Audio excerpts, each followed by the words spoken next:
কয়েকটি আদর্শ আপনার সন্তানকে শিখাতেই হবে, জরুরি। তার মধ্যে এক নাম্বার হচ্ছে ইসলামের যত কৃষ্টি কালচার আছে সেগুলো সব শিখিয়ে দিতে হবে। ইসলামের কৃষ্টি কালচার মানে চলতে ফিরতে সালাম দিতে হয়, বাড়িতে ঢুকতে সালাম দিতে হয়, বিসমিল্লাহ বলে খেতে হয়, খাওয়ার শেষে আলহামদুলিল্লাহ বলতে হয়, ডান হাত দিয়ে খেতে হয়, ডান পা দিয়ে মসজিদে প্রবেশ করতে হয়, বাম পা দিয়ে জুতা স্যান্ডেল পরতে হয়, বাথরুমে প্রবেশের দোয়া, বাড়ি থেকে বের হওয়ার দোয়া, গাড়িতে ওঠার দোয়া। ইসলামের যত কৃষ্টি কালচার, আদব কায়দা, শিষ্টাচার রয়েছে এই 5 থেকে 10 বছরের মধ্যে আপনাকে শিখাতে হবে। প্রতিষ্ঠান শিখাবে না, আপনি হচ্ছেন আপনার সন্তানের প্রথম বিশ্ববিদ্যালয়। দ্বিতীয় যেটা জরুরি ভিত্তিতে শিখাতে হবে সেটা হচ্ছে তাওহীদ। লোকমান হাকিম তার সন্তানকে বলছেন, ইয়া বুনাইয়া লা তুশরিক বিল্লাহ, হে আমার বৎস, ছোট বাচ্চা, মরে গেলেও আল্লাহর সাথে শিরক করবে না। তাওহীদের শিক্ষা এই 5 থেকে 10 বছরের মধ্যেই সন্তানকে দিতে হবে। সন্তান যেন বিপদে আপদে আল্লাহর উপর ভরসা করতে শিখে, জিন শয়তান মানুষ দেখে যেন ভয় না পায়। এই জন্য তার অন্তরে আল্লাহর শিক্ষা, আল্লাহর পরিচয় গেঁথে আপনাকেই দিতে হবে। এবং চতুর্থ যে জিনিস আপনি তাকে শিখাবেন সেটা হচ্ছে মানুষের কিছু মানসিক রোগ আছে, হিংসা আছে, ক্রোধ আছে, পরশ্রী কাতরতা আছে, লোভ আছে, রাগ আছে। এই যে মনের যে অসুখগুলো, এই অসুখ, এই রোগগুলো থেকে কোনো প্রতিষ্ঠান আপনার সন্তানকে মুক্ত করতে পারবে না। আপনাকে শিখাতে হবে হিংসা থেকে কিভাবে বেঁচে থাকবে, লোভ থেকে কিভাবে বেঁচে থাকবে। সহজ বুদ্ধি। আপনি কেন ফকিরকে ভিক্ষা দিচ্ছেন? ওই ছোট বাচ্চাকে দিয়ে ভিক্ষা দেওয়ান। লোভ থেকে বেঁচে থাকবে, মানুষকে দেওয়া শিখবে।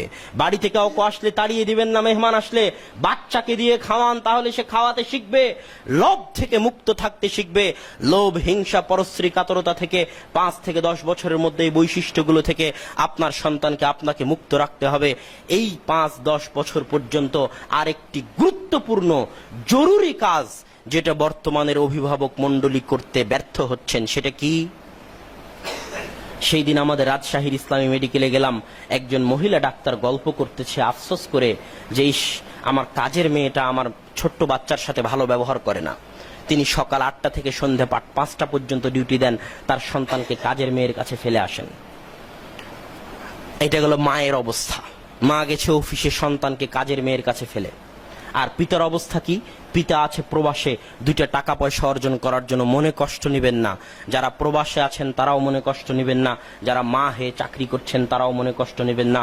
ওয়াল্লাহে আল্লাহর কসম, ওয়াল্লাহে আল্লাহর কসম, ওয়াল্লাহে আল্লাহর কসম, আপনি যে 2টা টাকার জন্য যে মা চাকরি করতেছেন আর 2টা টাকার জন্য যে পিতা প্রবাসে আছেন সন্তানকে ফেলে, আল্লাহর কসম করে বলতে চাই, পৃথিবীতে টাকা কামানো অত কঠিন কাজ নয়। পৃথিবীতে পারমাণবিক বম তৈরি করা অত কঠিন কাজ নয়।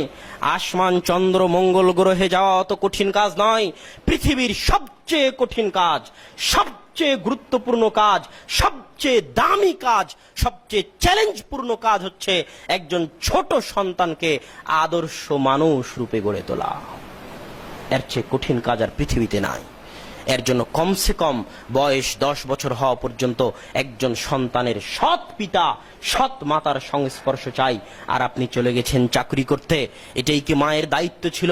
মায়ের সবচেয়ে বড় চাকরি হচ্ছে সন্তানকে লালন পালন করা, সন্তানকে মানুষ করা।